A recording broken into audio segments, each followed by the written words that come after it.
So yeah, you definitely shouldn't buy the Samsung Galaxy Note 20 that's coming out because it's complete crap. We're going to talk about it in this video. So if you're not sure what I'm talking about, Samsung's going to do what they did last year with the Samsung Galaxy Note line. And being a Note user for such a long time, it upsets me to no end that they're splitting the Note up into two different devices. They're going to be releasing a Samsung Galaxy Note, which is, I guess, their base regular Note model. We'll call that the really crappy model. And they're going to release the Samsung Galaxy Note 20 Ultra, the really more beefed up everything in that phone. We'll call that the more expensive model. Now you're gonna hear me rant just a little bit as a Note user. Like I said, some recent rumors came out about what the pricing structure is going to be like for both phones, and some of these specs allegedly leaked as well. So I'm going to be going off a lot of rumors and a lot of leaks that upset the hell out of me. If they turn out to be true, this phone is a don't touch it. It's completely crap. Don't even look in that direction, but we're going to have to wait and see. So keep in mind, again, take all this with a grain of salt. I'm going off rumors and speculations here. So the first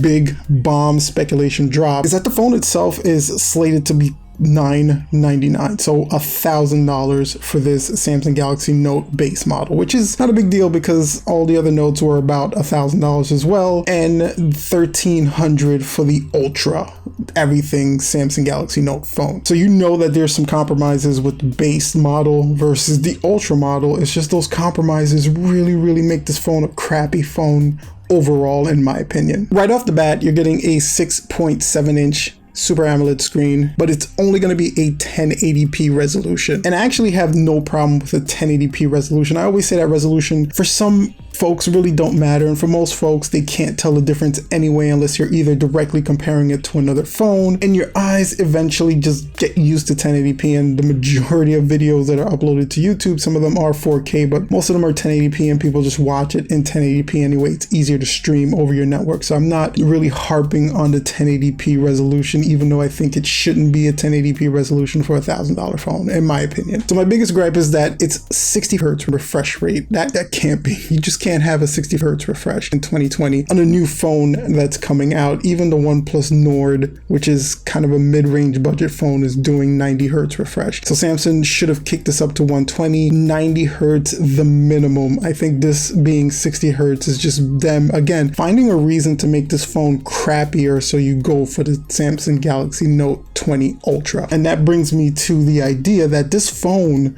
only exists so they can raise the price on the Samsung Galaxy Ultra. They're not following the model of, we're going to put some cool stuff in the base model and then just put some really cooler stuff in the more expensive model. They're more in the base camp of, we're going to put everything in the really expensive model and strip the base model completely down so it doesn't even look like an attractive phone to anyone with any common sense whatsoever. So they're going to go for the $1,300 device. That's a lot of money. So the Note 20 Ultra is slated to have at least 12 gigs of RAM. The regular base Note is going to have about 8 gigs of RAM. Again, that's not too crazy, but again, for a $1,000 phone, I think they should have bumped the RAM up as well. You're going to hear this as the recurring theme of this video. For $1,000, this phone feels like a budget mid-range phone. $1,000 is definitely not a budget mid-range price. So depending on the region you're in, you're either going to get the Exynos processor or the Snapdragon processor. So again, that's normal. And you're looking at a 4,300 milliamp hour battery versus the 4,500 milliamp hour battery in the Samsung Galaxy Ultra. So again, that's fine itself. Another issue that I have is that it looks like they're just going to be downgrading the S Pen that comes with the Note itself, and that makes no sense to me either because the Note is all about the S Pen. The S Pen has improved dramatically year after year and just become the staple mark for the reason you purchase a Note. The biggest difference between any other Samsung Galaxy